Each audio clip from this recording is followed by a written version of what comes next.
India, the world's largest democracy, a nation with unity in diversity. But whenever it comes to elections, India faces a unique challenge, the never-ending cycle of elections at various levels of government.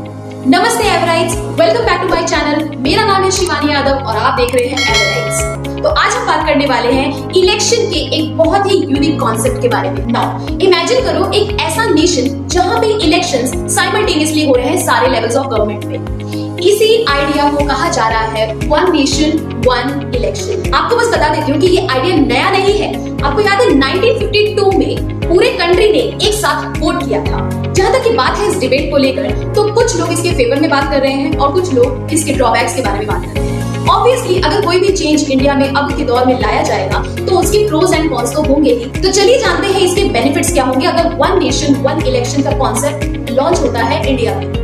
First benefit, reduce campaigning. Election कराया जाएगा सभी states में एक ही बार और पूरे country के लिए भी एक ही बार। तो अगर एक ही बार में इलेक्शन होने लग जाए सभी स्टेट का एंड सेंट्रल लेवल पे, तो होगा क्या कि जो पार्टीज है वो मेजर इलेक्शन साइकिल पे ही फोकस करेगी और वहीं पे उनका एक्सपेंडिचर होगा। Second reason, efficient governance. जो हमारी गवर्नेंस है वो कहीं ना कहीं स्ट्रीमलाइन हो जाएगी। क्यों? क्योंकि बार बार इलेक्शन के चलते होता क्या था कि डिस्ट्रप्शन आने लगा था पॉलिसी इंप्लीमेंटेशन में, तो वो भी रिड्यूस हो जाएगा और गवर्नेंस जो है वो एफिशिएंटली वर्क करेगा।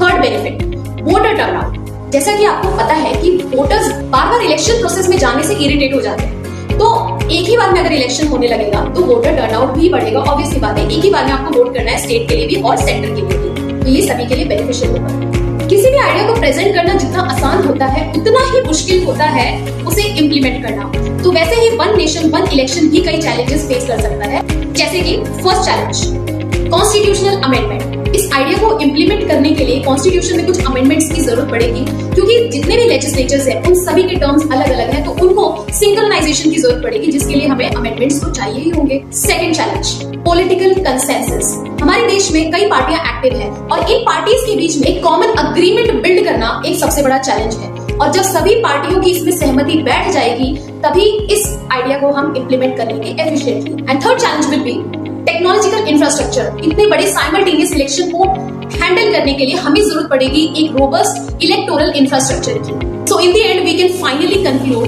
दैट ये जो आइडिया है वन नेशन वन इलेक्शन का, ये बहुत ही ट्रांसफॉर्मेटिव आइडिया है जो कि रीशेप करेगा हमारी इंडियन पॉलिटिक्स को। इसके प्रोज एंड कॉन्स तो है ही, लेकिन एक चीज बहुत क्लियर है, वो है इसका विजन, हमारी डेमोक्रेसी को स्ट्रेंथन करना और यूनाइट करना इस नेशन को। आई होप आपको वन नेशन वन इलेक्शन के बारे में बहुत आसानी से समझ आ गई होगी चीजें। प्लीज अपने ओपिनियंस भी शेयर कीजिए कमेंट करके। सो आज के लिए इतना ही, मिलते हैं अगले इसी टाइप के इंटरेस्टिंग वीडियो के साथ। नमस्ते।